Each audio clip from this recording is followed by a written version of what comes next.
Perang Rusia dan Ukraina tidak berkesudahan, dikhawatirkan akan berdampak serius terhadap perekonomian dunia, khususnya Indonesia.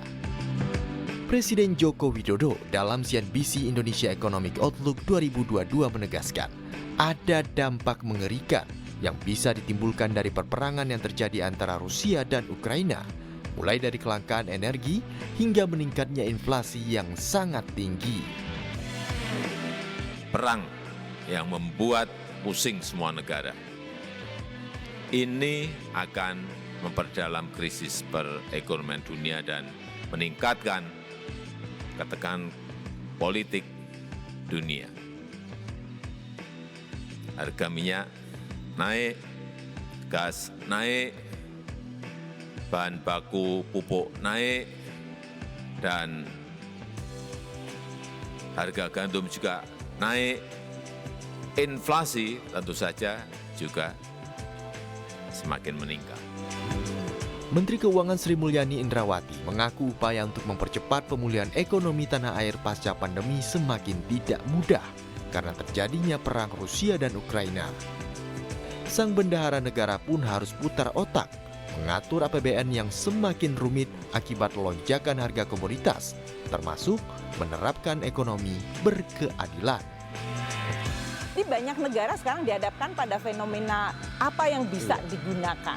Untuk Indonesia tentu kita akan mengatakan market shock ini kalau komoditas untuk oil dan gas dan listrik itu adalah administered price.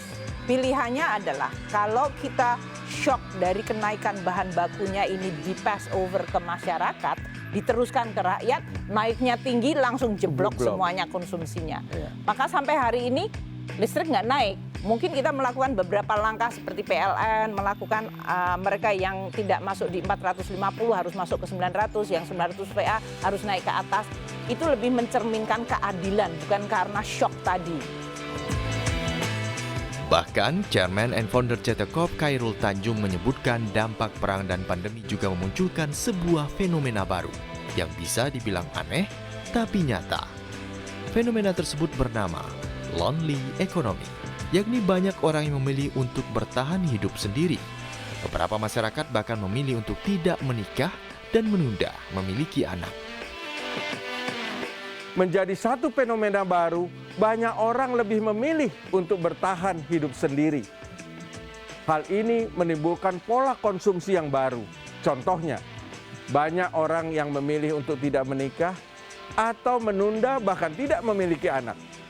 Ya, sehingga meningkatnya demand terhadap hewan peliharaan dan meningkatnya personalized food order, ya, karena sendiri hidup, nggak perlu masak, nggak perlu punya pembantu, apa-apa dilakukan order secara daring. Namun pemerintah optimis tahun 2022 akan menjadi tahun pemulihan ekonomi nasional. Mulai terkendalinya kasus COVID-19 dan menggeliatnya ekonomi dalam negeri yang diharapkan mampu mendorong percepatan pemulihan nasional. Pemerintah menargetkan ekonomi tanah air bisa tumbuh 5,2%, ditopang dengan terjaganya inflasi hingga kondisi makroekonomi yang masih tangguh.